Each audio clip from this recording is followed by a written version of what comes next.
Greetings and welcome back to yet another workbench special.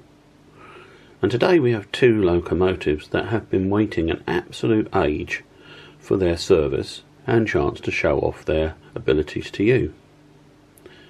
Lots of new shiny things have been arriving and I kept putting them back, but today I'm finally there. Most of you will know exactly what these are. These are Triang Jintys. This one, which has been renumbered to 47608 from 6, is the earlier model. She would have been made between 1957 and 59. Now, to traffic for me, when she arrived with me, was the 28th of September 1986, but her last full service was 2015, so it's well overdue. This one, which is in the later BR livery, slightly later model. Now, she arrived with me in 1985 but didn't have a to traffic date until the 3rd of May 1986. Both these of course are Triang R52, but both have been fitted with updated finer scale wheels, making them much more compatible with modern track. So we'll do a proper service on the X03 motors that's within at least one of them, and we'll get a proper service video for the X03 up on this channel. I know Mike's Movies had one, but it's high time we did one here. I spotted the whistle, which is just plain black plastic, and I'm thinking that really I ought to pick that out with a bit of brass or bronze paint. No numbers on the front. Well, I say no numbers, no painted numbers on the front, but I could probably quite easily bring them to life with a bit of white paint. Now, I'm not sure if either of them work. Let's just get the controller out and give it a try. Oh yeah, she's been laid up for a long time. Well, there she goes, and not sounding too bad, to be fair. Let's just see if 608 runs. A little bit hesitant as well, but once they get going, it's not bad, is it? Not too much to do. We'll see about remagnetizing, whether that's needed, but give them a good clean. Probably wash the bodies, they're looking a little bit dust strewn there. Otherwise, not too much to do. These locos were said to launch 1 million train sets, probably more. You know, they were one of the commonest locos for starter sets that people would have got. Funnily enough, I didn't start with them. I started with 8751 pannier tank and a Southern L1 in BR livery, but I eventually put that right, as I say, in the mid 80s. So without further ado, let's start stripping down and see what we find. Got a little bit of damage on the lining here as well. As she arrived first, we're going to do this one first. There's the screw to release the body, so I'll go ahead and take that out and let you see inside. So here we are on the inside, and you can see there Triang R52 written there and made in England. Now, because it's me, there's a piece of lead there to give her a little bit more traction, but otherwise there she is. Fairly basic, fairly simple, but wonderful nonetheless. Now then, here's the good old chassis.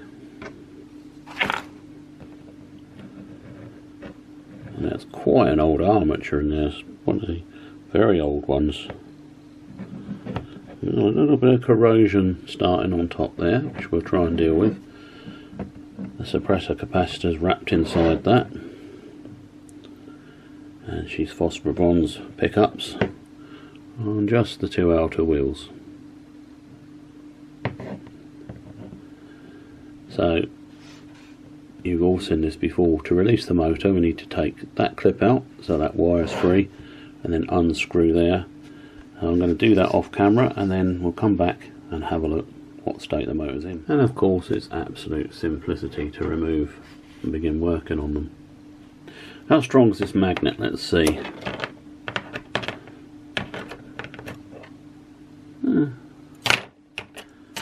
too bad. I usually say if you can lift the motor up with its own magnet, it's probably strong enough. So it's not far off. Oh, there we are. Doesn't feel too bad. There's a story here. Way back, I saw the discussion about fitting neodymium magnets that were the correct size to go in there, and that seemed to be a very good idea.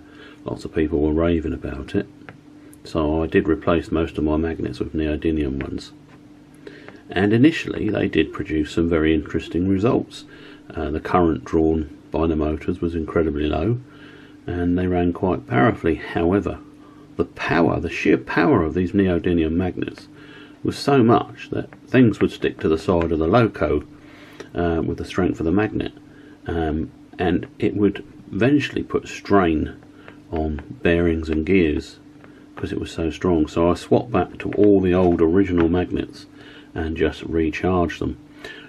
So we'll go ahead and recharge this one anyway, just to show you how it happens. I'm sure you've all seen the is it Ronald Dodd's magnet recharger that he builds himself, and then we'll carry on with the clean up and service of the motor, which is simplicity itself. But let's start by recharging. To do that, I need to release this screw and nut and take it out, but crucially keep the magnet within the frame of the motor.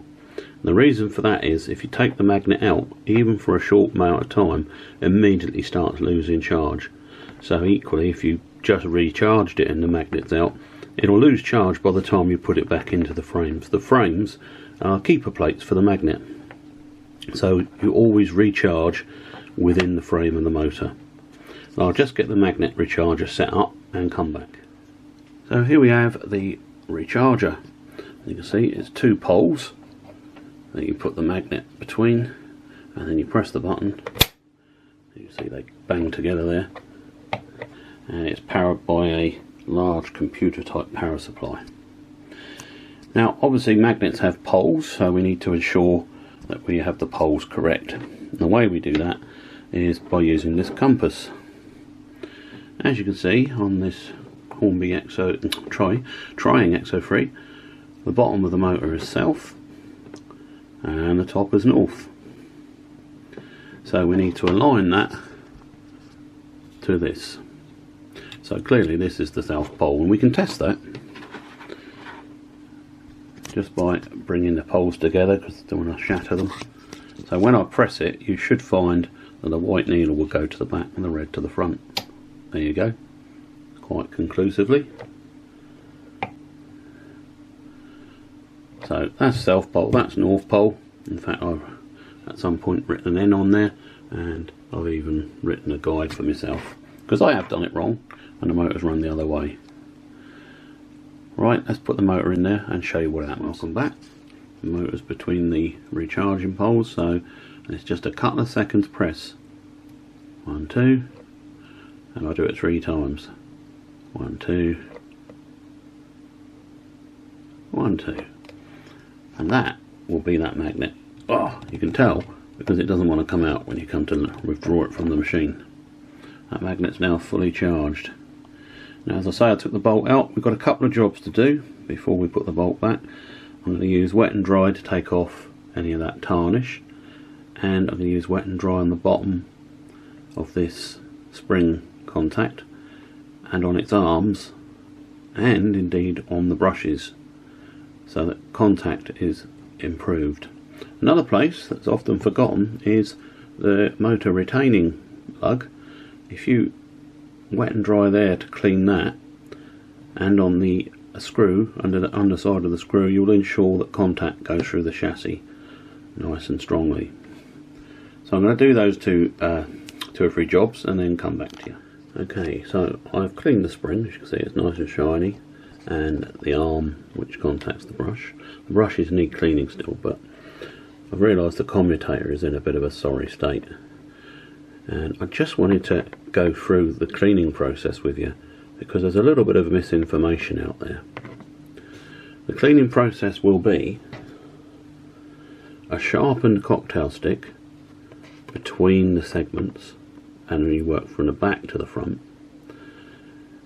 clear any carbon deposits that's built up in the segment. You can see that one's quite blocked. And then cotton bud and good old isopropyl alcohol, IPA, to clean the commutator. Nothing more. There's various things about using car paint thinning products and things on the commutator, and even one person I saw using like a Dremel. Now the commutator is a very highly polished copper plate, and if you start doing things that's going to scratch it, all you're going to do is introduce wear and more places for the carbon to build up and stick and cause trouble. Plus you've got very delicate connections where the coils of the motors at this end are attached. So please, if you want to take my point of view, don't use anything other than sharpened cocktail stick to clean the segments and IPA on a cotton bud. So I'll do that now, and I'll show you how it brings it up. That's how I do it, but I like to trap the cotton bud between the frame of the motor and the commutator, and then turn the worm on the cotton bud. You can see I've done it already to clean it up, and that polishes it up. Plus you get rid of all the muck top and bottom in the frame. Alright, I've cleaned the brushes and got one each side to show you. Where the brush touches against the connection clip on the one side, and where the spring clip on top of the motor presses, they need to be cleaned. The brushes are just cleaned with cotton buds, and boy were these dirty.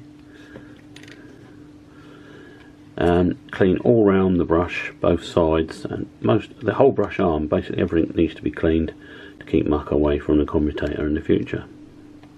Commutator is now done, and you see that's nice and clean now, and that's it. Don't need to do any more. So I'm just going to reassemble the motor, and we'll talk about bearings. Right, so it's all reassembled and everything's looking good. We've got two bearings. We've got one at the back here, which is part of the back plate. In this case it's a brass one, and one at the front, which is kept inside there. That bit of foam is for an oil pad. You soak that with a little bit of oil and it keeps onto the bearing. Now I highly recommend you to check out Mr Snooze's YouTube channel. He's actually replaced these bearings with proper ball race bearings and produced a motor which is phenomenally better than the bulk standard one. So something to look at. He's done a wonderful job. So that's Mr Snooze. I will put a link in this video's description so that you can go to his channel. But I'm just sticking with the bulk standard X04 with very old armature. It's nice that they're still going. It's probably original. This is probably one from the 1950s, and here it is still going. Isn't that wonderful? Right, we ought to test the motor, didn't we? Alright, here we go. So one side of the controller is connected to this, which is connected to the chassis of the motor, and this spare one I'm just going to touch on the insulated brush, and there she goes. No problem at all. Let's just do it without my fingers in the way so that you can see the armature going. Nice and even. Ready to go back into the loco. Now when it comes to oiling, I've gone for Hobby Lube medium oil this time. Labelle 108 would be ideal. This oil is going to go on the motor bearings, and Labelle 102 sitting there will be going on the gears. So I'm sure you know how to oil a loco, so I'm going to quickly go ahead and do that. There'll be a couple of drops on the bearing themselves, one drop on the bearings themselves where it goes through and there, and then a couple of drops on the felt pad for the future. Now we come to the underside. Now because you've got access to the axles here, what I like to do, particularly when they're all gummed up like this one is get a cotton bud and IPA in there and just give it a really good clean out before re-oiling. Now the conductivity for the chassis side of the motor runs through the axles, so we need to be using the Hobby Lube medium oil or Labelle 108 in this case. And the axle, don't forget, either side of the drive cog needs to be done as well. However, that's easiest to do. Sometimes you can do it there where my fingernail's going, but it looks like I shall have to do it down the back of the wheel there to get a drop of oil there as well, to stop wearing the bearings. And don't forget to do your coupling bearings as well. Or should I say crank pins? I don't know. Righto, let me go ahead and do that, and then we'll give her a test. Just before we give her a test, don't forget we've got to clean the wheels and the backs of the wheels and the little pickup strips. Now I like to flick them again with a good old cocktail stick, go between, just flick any dirt out of them. So I'm just going to clean the wheels and the backs of the wheels, and then we will indeed do the test. Right, there we are, we're all ready. Let's see what she's like now. Oh, that's lovely. Very smooth. What wonderful mechanisms these are, eh?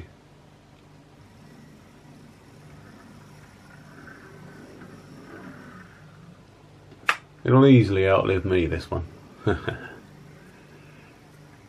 Anyway, it's cosmetic time now, and as the body is off, I'm going to take a close look at that and see what needs to be done.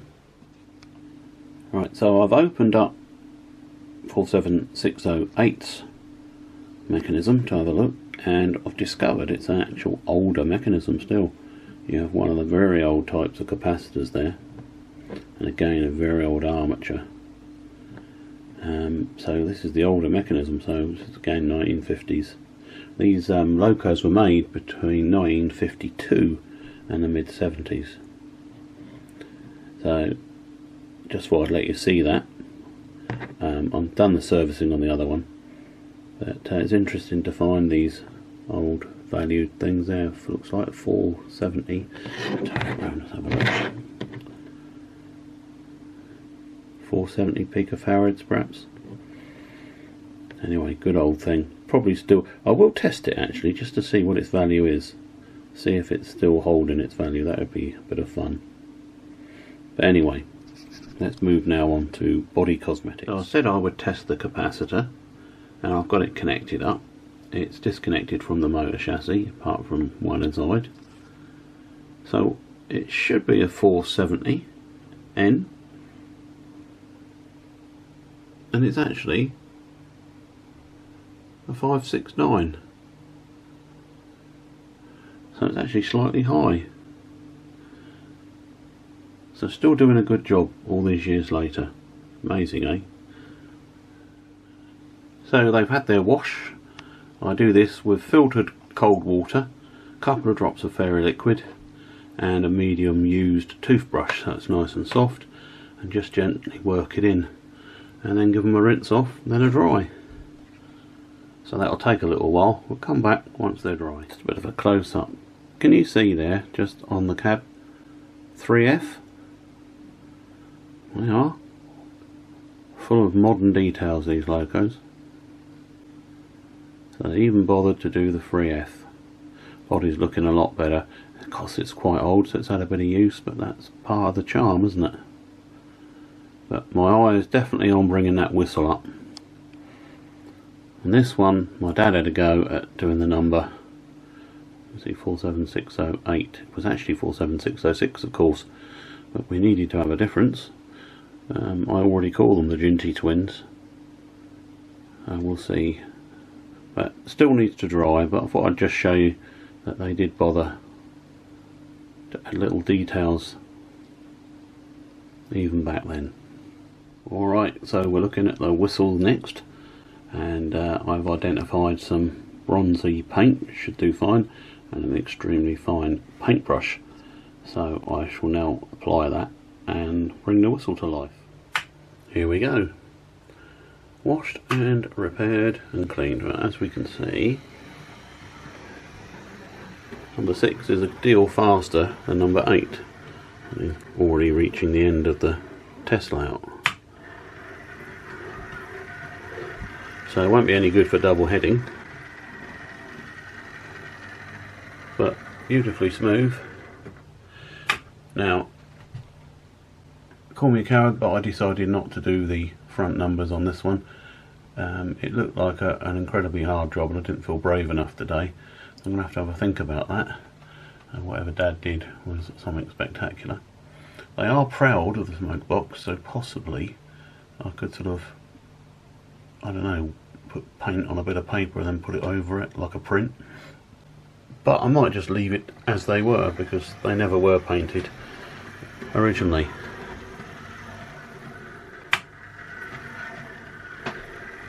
Let's use the slow speed of number 8 to our advantage. There we go. The Jinty twins ready to ride again, having had a clean up. Now, having cleaned them up, you can see they're a little bit of battering, but then they are old girls. So that's the end of the maintenance video for these two. Tune in again soon to see them running on trains on the layout.